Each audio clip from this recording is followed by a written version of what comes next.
Hi, welcome to your virtual orientation for the Jay Feather X17Z by Jayco.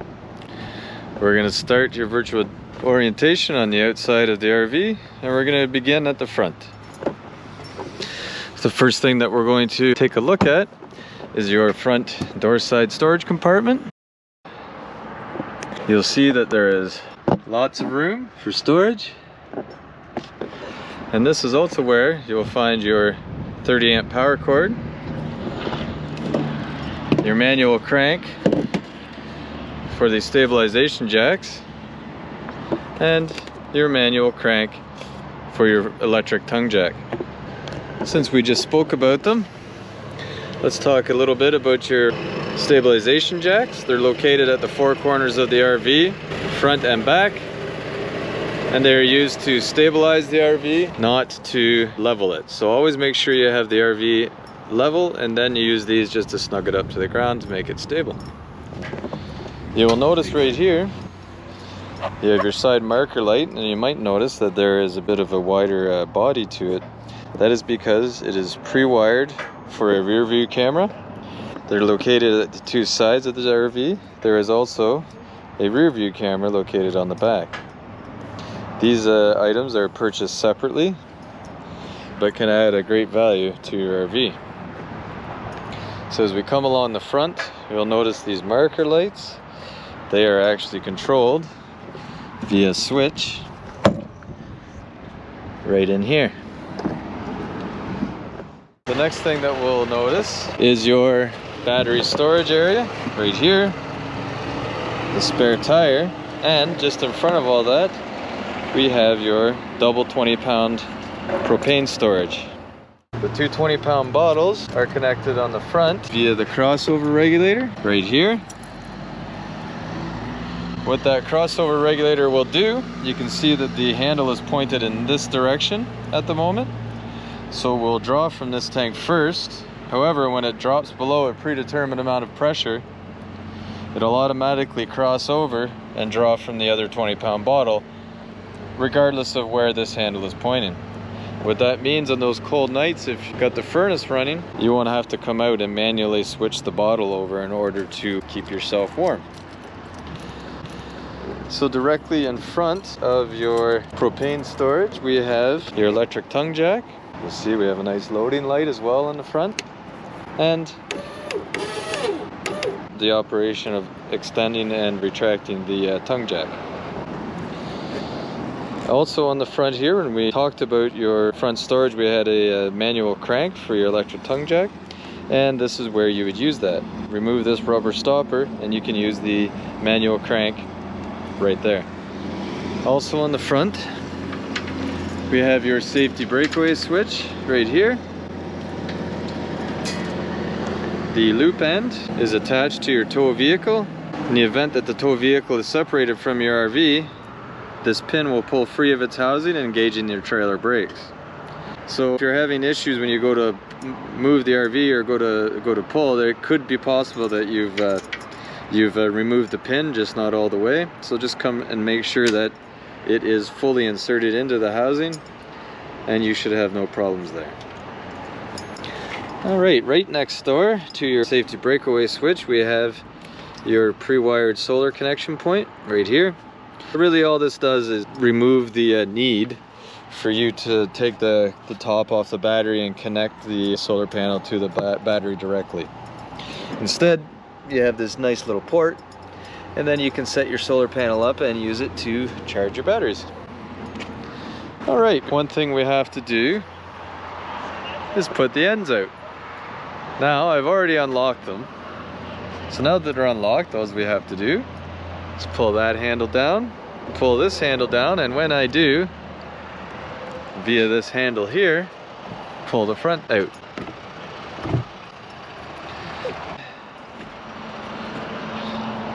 There we go. Now there's a little bit more to do once we get to the inside. All right, moving on, I'll just make note of the off-door side view camera right here. And right next to that, we have the outdoor access to your hot water tank. A couple important items here that we wish to note. One being your pressure relief valve. and the other being your drain plug. Before you remove this drain plug, if you're emptying your hot water tank, always make sure you open the pressure relief valve. There's a lot of pressure in these tanks. If you remove this without engaging the pressure relief valve, this thing, as soon as you get to the last thread, it'll just come shooting out at you pretty hard. So you want to avoid that. The other important item here is the reset. If you go to light, it'll attempt to light 3 times. And if it still doesn't light, you'll have to come out and do the reset.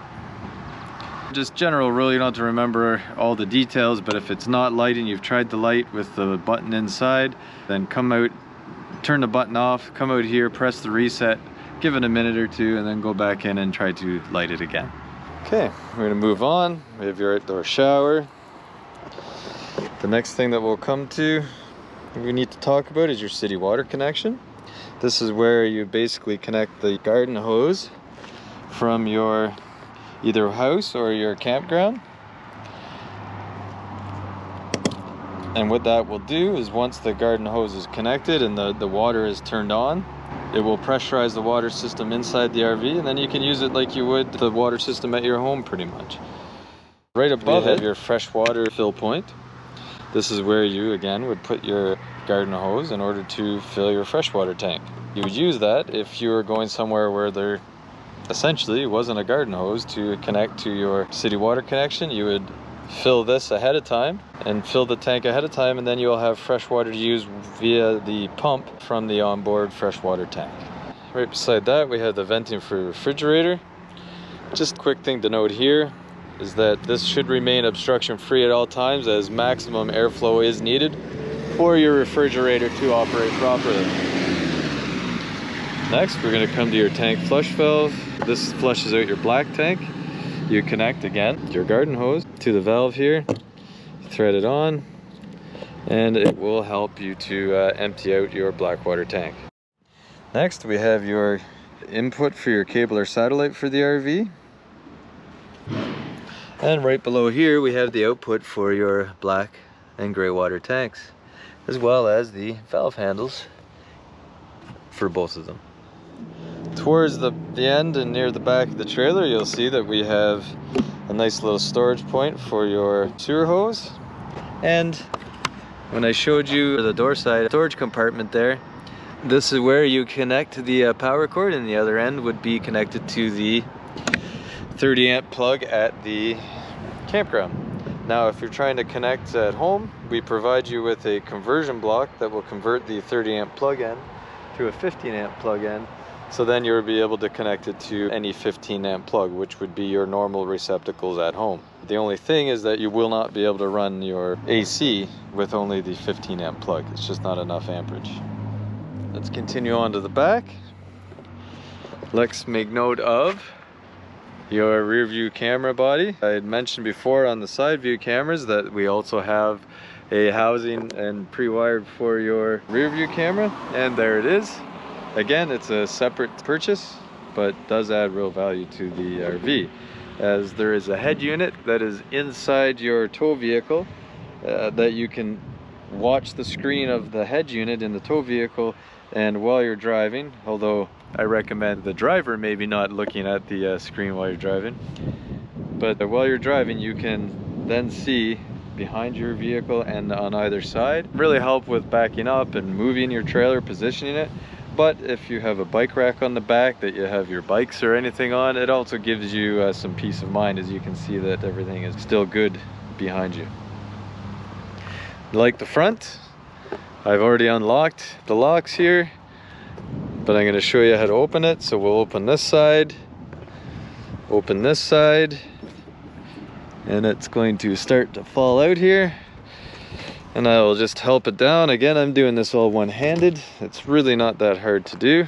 So then while we're here, before I put it all the way out, I will fold this piece out, get it ready. Just make sure it's ready to be put out. And the last thing before we go inside, I'll just make note of the output for your cable or satellite TV, along with the mount, and 120 volt power, so you can have a TV out underneath your awning. Underneath your awning as well, we also have speakers. Those speakers can be played in conjunction with your stereo inside the unit here, and we'll show you that in a moment. First, we'll put the stairs down. There we are. Just as we come in the door, you'll notice that we have the unit's fire extinguisher. Very important to know where it is and to make sure it is functioning.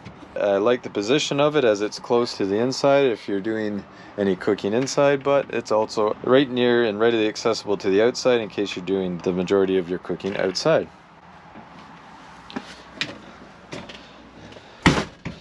Make our way inside the unit here, and what we will notice is your bed is all smushed up here. We've got this fancy device in between the cushions. This is what we are going to use to put it out. Bear with me, this is going to be some tricky camera work to do by myself, but you'll see we got that on there. So we use this now to push the end out. So once you got the end pushed out, there is this in the ceiling. This is what locks the end in. You can see here, I'm a little off center, but don't judge me. I'm doing this one-handed. So we're gonna fold the mattress all the way out, and there. So it should be pretty easy for everybody to set this up. And while we're here, let's take a look at some of the features inside the tent. You'll see here we have USB charging ports, light, as well as 120 volt power. And as we come out of the bed area here, we'll make note of the location for the head unit for your pre-wired solar. Again, this is an extra cost if you wish to add that value to your RV, but it will basically be the monitor panel for your solar charging. If we drop down, we'll notice that we have a load center or a power center for the RV. This is where you're going to find your breakers and fuses. Your fuses here, sorry, much like you'd see in your vehicle, and they operate pretty much the same.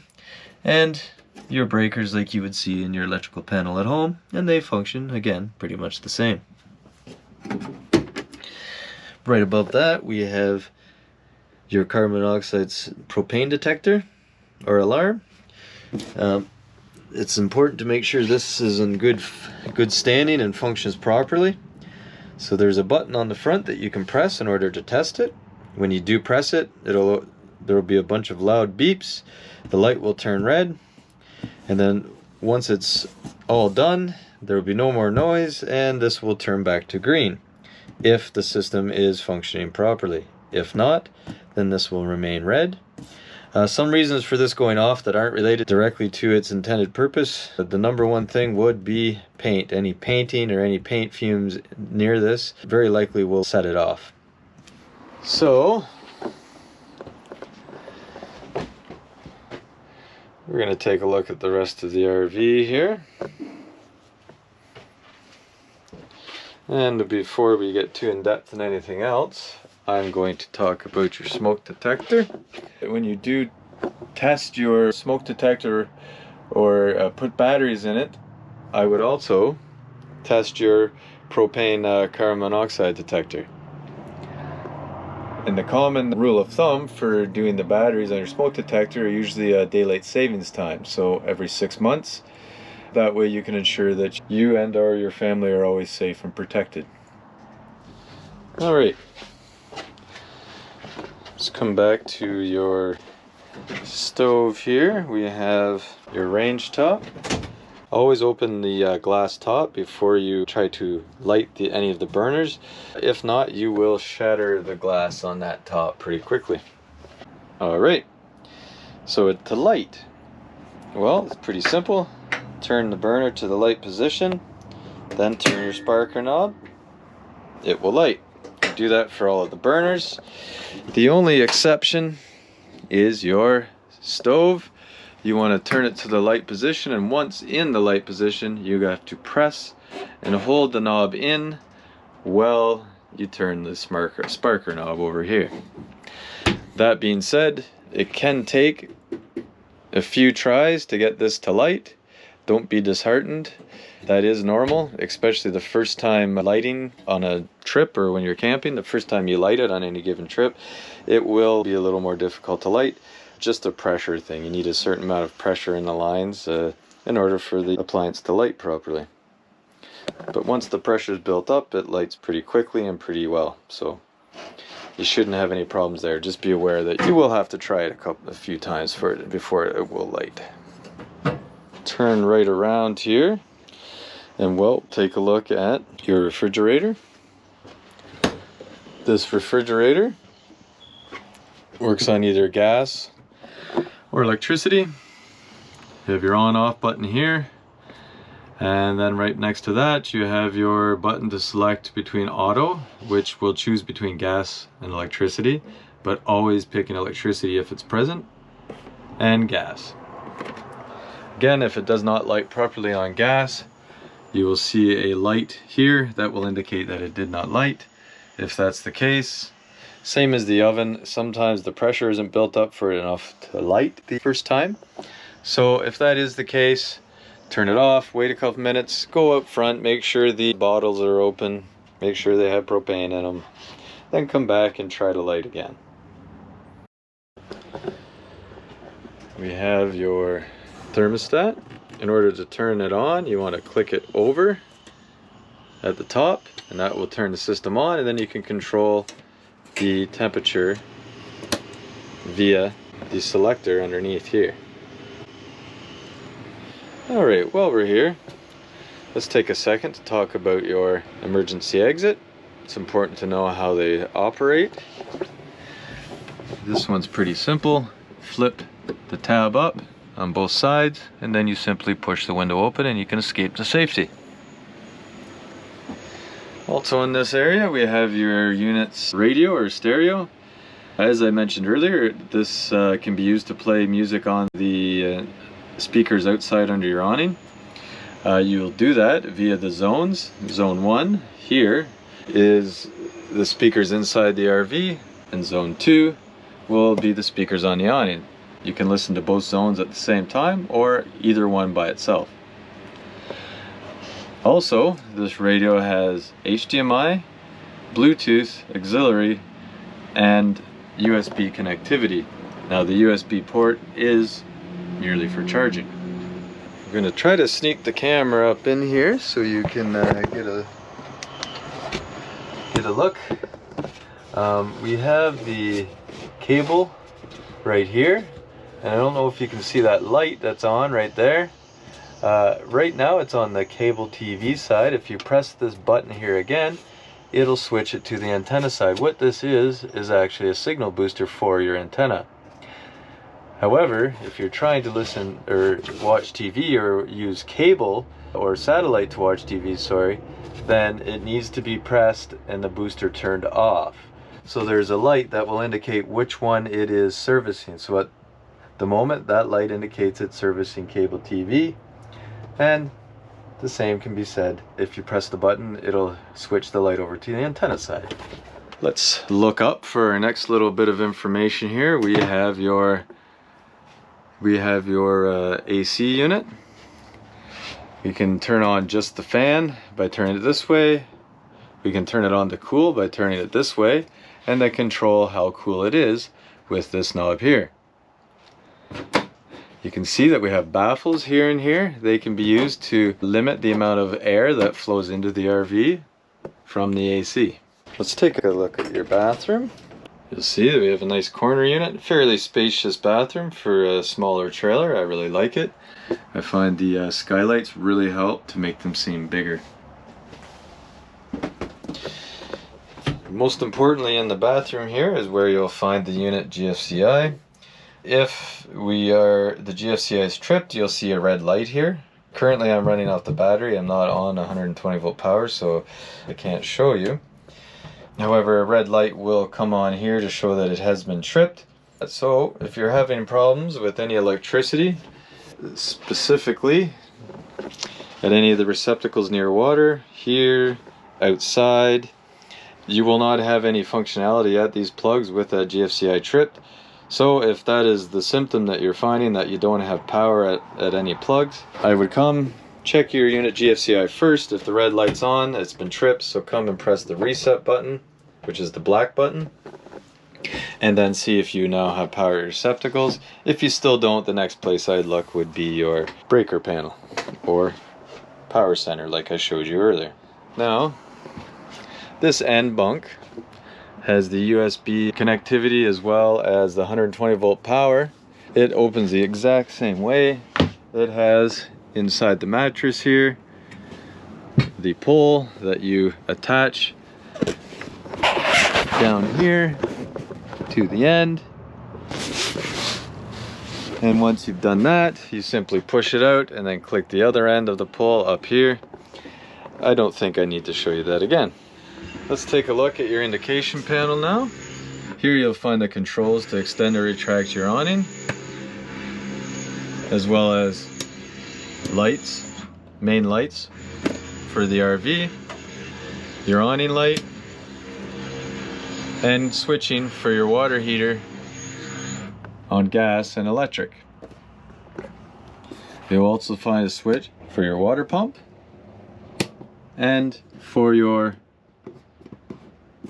indication lights for your battery and your fresh and black and gray water tanks.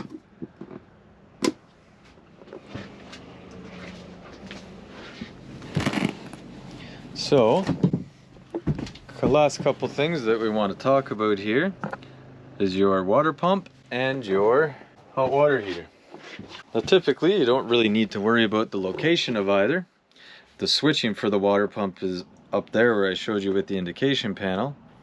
So as we talked about earlier, if you were to fill your freshwater tank because you were going to be somewhere that there wouldn't be water supply, you could pre-fill your freshwater tank, and then all you have to do is go and turn on that switch and it will draw from your freshwater tank. Now sometimes it's not that easy. It may have to prime itself, and that will mean turning on one of your cold water taps to help push the water through the pump and get it going. Also, the one other thing that may have to happen is in here you remove two Red Robertson screws, one there, one here, and underneath this board you will have your water pump.